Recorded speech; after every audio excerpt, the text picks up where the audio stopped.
Olá, sétima, tudo bem com vocês? Então vamos à nossa próxima aula,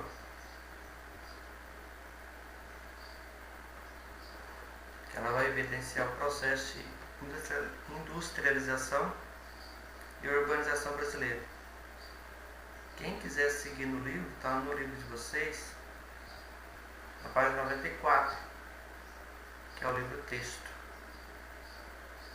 Aqui está falando lá que até o século XIX, ele vai de 1801 a 1900. Então o século XIX ele vai do ano de 1801 a 1900. Nesse período a atividade industrial não era muito significativa no Brasil. Lógico, né? Que o Brasil é um país, né, agrário, na verdade. O primeiro produto de exportação do Brasil, né, cana de açúcar, mineração, depois veio o café. Aqui ele destaca o Brasil foi um monocultor de café por muito tempo. O que é monocultor? Produziu um tipo só de produto, tá? Ele tem uma data aqui, ó, de 1830 a 1929. 1929, que foi o final da questão do café no Brasil, né? Foi a quebra da Bolsa de Nova York em 29, a crise de 29. Aí parou essa questão do café no Brasil. Não é que parou, é que como era monocultor, teve que se dedicar a outra atividade. No caso foi o processo industrial. A expansão da atividade cafeeira assumiu importância crescente no desenvolvimento industrial, especialmente da cidade de São Paulo e Rio de Janeiro. Parte do lucro obtido com as exportações de café foi investida na importação de máquinas, na instalação das primeiras fábricas e infraestrutura de transporte. Então, gente, a primeira revolução industrial aconteceu no século XVIII, né?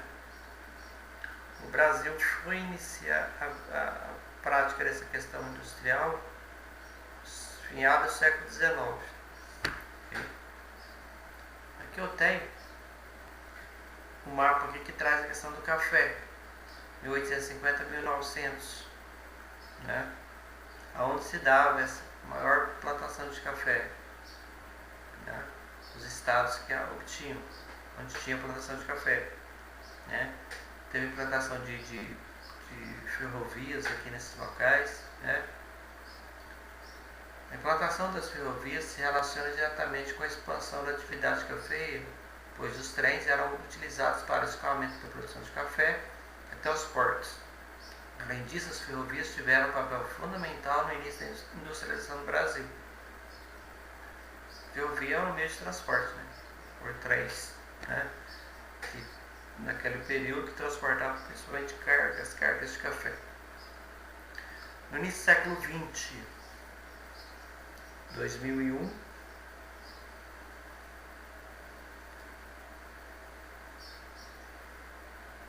século XX,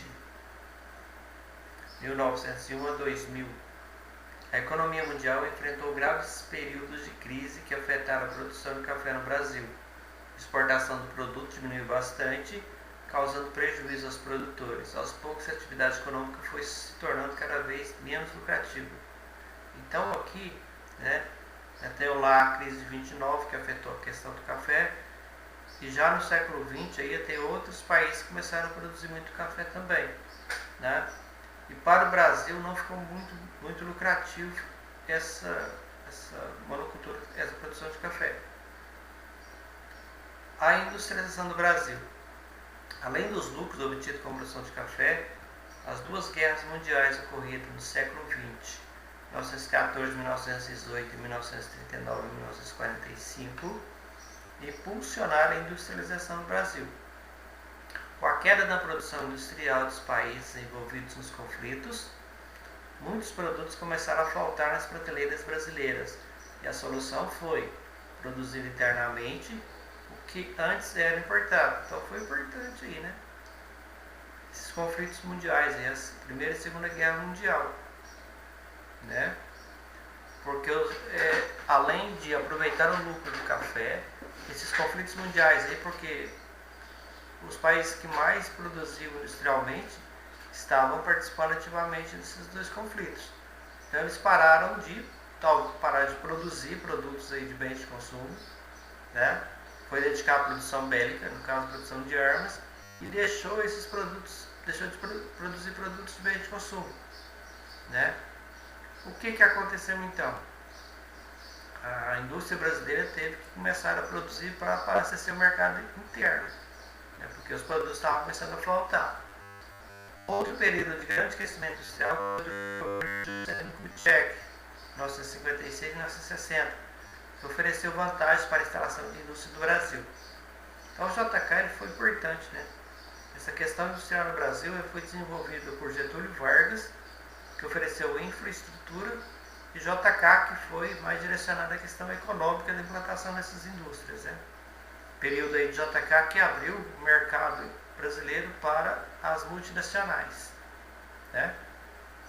Porque o Brasil, o JK teve que buscar, né, dinheiro fora, no caso do FMI, para oferecer subsídios econômicos para que se implantasse a indústria no Brasil. As primeiras indústrias a se instalar no Brasil foram as automobilísticas. Então, a fotografia registrada no dia da inauguração da empresa relacionada ao ramo de construção em Brasília.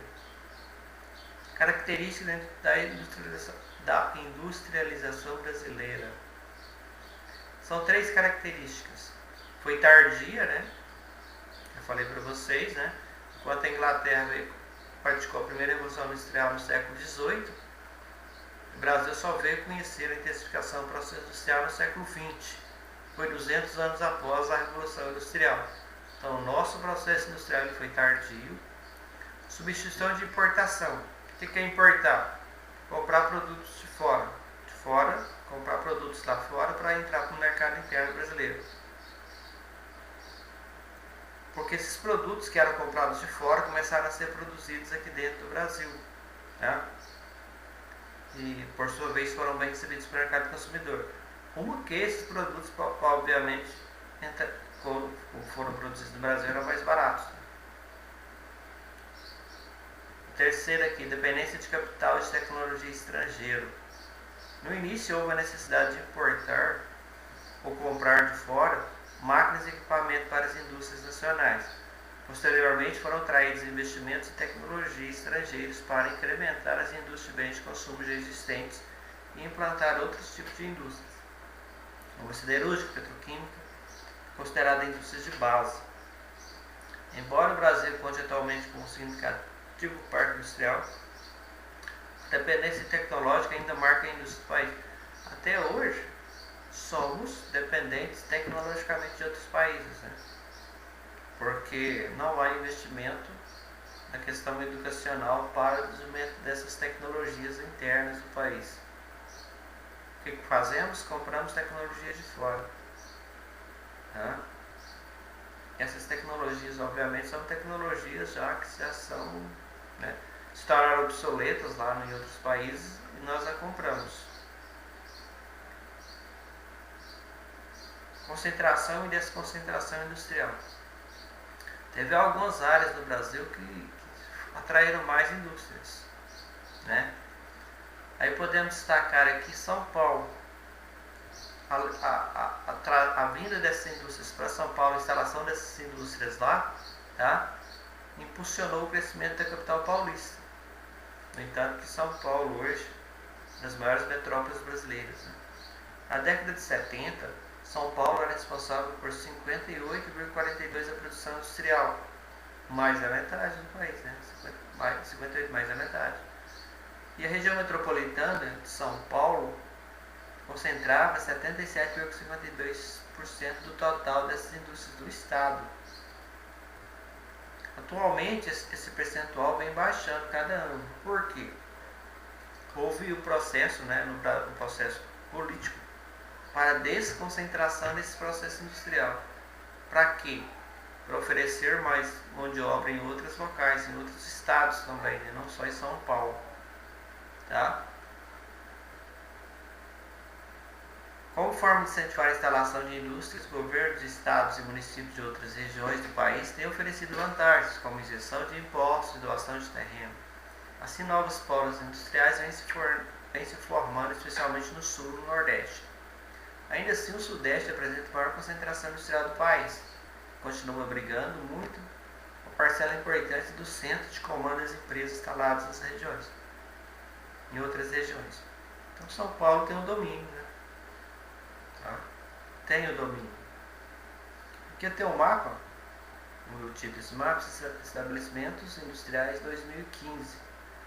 A concentração maior aqui, ó, acima de 133, São Paulo, e vem baixando aqui, ó. Ela vem partindo aqui para Minas, sul do Brasil, já diminuindo aqui nas regiões do Nordeste brasileiro, né? Por quê?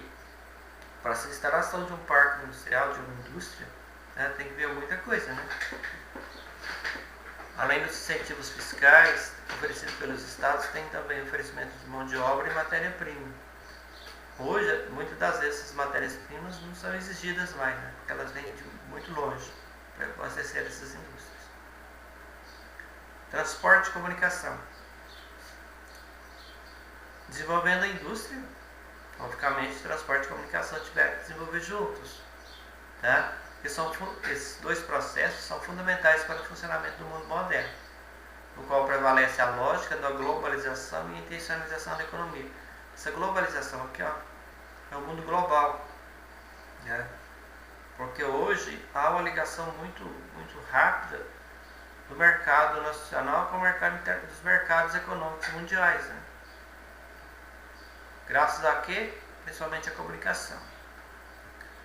No Brasil, essas infraestruturas foram ampliadas de modo mais intenso a partir de 1960, integrando o Norte e o Centro-Oeste no restante do país. Nesse processo, destaca-se o papel do Estado como grande articulador, captador de recursos e investidor.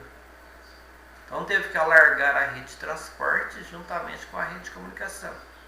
Tá? Essa rede de transportes, olha aqui para você ver, uma intensificação muito grande, né? O Brasil é interligado por rodovias, ferrovias, aerovias, hidrovias, né? Desenvolvimento bastante importante nessa questão, né, do transporte. E as redes de comunicação também, né? Hoje, quando se fala em rede de comunicação, fala-se logicamente de internet, né? Porque a rede de dados, ela tem que ser cada vez mais rápida, né? Hoje a internet funciona por fibra óptica, né? Antena que eu tenho, a rede de comunicação pode ser as linhas de transmissão de rádio, televisão, cabeamento de fibra óptica, internet, antenas de telefonia móvel, etc. Aqui tem um mapa da intensificação desse processo, né? Está intensificando cada vez mais. A exigência hoje da comunicação, ela é fundamental, né?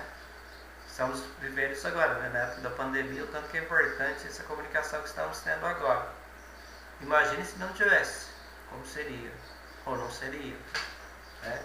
Felizmente que tem, nós podemos continuar o nosso processo educacional através, né, da internet. Há também a intensificação do processo de urbanização. Logicamente que as indústrias são instaladas nas cidades. Isso acaba atraindo população. Atraindo população a, né, esse processo de urbanização da cidade tem que ser melhorado. O Brasil é considerado um país urbano, que significa que a população residente nas cidades é superior à população rural. Antigamente era o contrário, hoje mais a cidade. A indústria acaba atraindo essas populações para a cidade, em busca de mão de obra, de mercado de trabalho. A urbanização é um fenômeno observado em todo o mundo atual. Envolve um modo de vida próprio nas cidades, instalação de infraestrutura e surgimento de novas áreas urbanas. O que é essa infraestrutura da cidade? Para melhorar a qualidade de vida, na verdade, né? Mais casas de moradia, hospitais, escolas, creches, áreas de lazer, etc. No entanto, nem todos os países populosos são predominantemente urbanos. Na Índia, por exemplo, a maioria das pessoas vive em áreas rurais, né? Apesar de ser um país com alta concentração urbana. urbanização recente. As áreas urbanas hoje estão tendo um crescimento gigante, causando um inchaço nessas cidades, né? No Brasil, a urbanização é um fenômeno relativamente recente. Bem destacando aqui, década de 70, 60, 70, né? Quando as populações estão vindo diretamente para as cidades. Okay? E com o passar do tempo, essa urbanização ela foi se modificando, né? Trazendo problemas, na verdade, né? Dois processos interessantes, industrialização e urbanização, que caminham juntos. Com o crescimento da atividade industrial, logicamente, a atividade urbana também teve que se desenvolver, né? Porque as pessoas começaram a vir para a cidade. Rede urbana, o processo como se dá o desenvolvimento dentro das cidades, né? Aqui tem uma foto que mostra passageiros lá no metrô do Rio de Janeiro, né? Gente, muitas pessoas, né? Classificação do transporte dessas pessoas nessa cidade. Regiões metropolitanas. Essa marcha urbana é a ida das pessoas para a cidade, tá? Tem um processo que é chamado de conurbação. Essa conurbação, gente, é quando uma cidade emenda na outra, né? Aqui próximo da gente eu tenho, por exemplo, Goiânia. Hoje duas cidades, Goiânia e Aparecida de Goiânia, elas se emendaram uma na outra, tá? Elas se encontraram. Processo chamado de conurbação. Quando dois municípios se encontram, tá? São Paulo, por exemplo, Rio de Janeiro, as conurbações são gigantescas. Onde a área que mais acontece essas conurbações. Problemas sociais urbanos. Infraestrutura. Tem que melhorar as cidades porque tem muita população, né? O que eu tenho aqui? Nas regiões metropolitanas, parte da população considerada pobre reside nos chamados aglomerados subnormais, assentamentos regulares com residências precárias, popularmente conhecido como favela. O crescimento da favelação, das favelas. São áreas insalubres, muitas vezes áreas insalubres para sobrevivência, mas as pessoas não têm onde morar, têm que morar nessas áreas. Os problemas mais comuns: insuficiência ou baixa qualidade de hospitais, escolas, creches, centros de lazer e cultura, né? Os problemas da alto crescimento populacional. Obviamente, precariedade de serviços públicos, saneamento básico, rede de esgoto, né? Água tratada, encanada, coleta e tratamento de esgoto, habitação, coleta de lixo, iluminação e pavimentação. Deficiência e precariedade do sistema de transporte coletivo. A gente vê nas grandes cidades, o coletivo está cheio de gente, né? E você sabe por que criou o transporte coletivo, né? A tentativa de diminuir a quantidade de veículos das cidades, né? O coletivo não é para transportar gente pobre, não, né? É para tentar diminuir o número de carros nas cidades. Porém, esses transportes são suficientes, porque tem gente pra caramba, né? Elevado índice de violência, né? Muitas das vezes as pessoas vão para a cidade em busca de melhores condições de vida, né? Chega lá no encontro, muitas dessas pessoas partem para a criminalidade. Disputas territoriais, né? Porque tem um grande problema nas áreas urbanas, é a questão das drogas, domínio pela venda das drogas. Os problemas ambientais estudarei ainda no 6º ano, né? Quais que eu tenho? Vamos lá, por exemplo,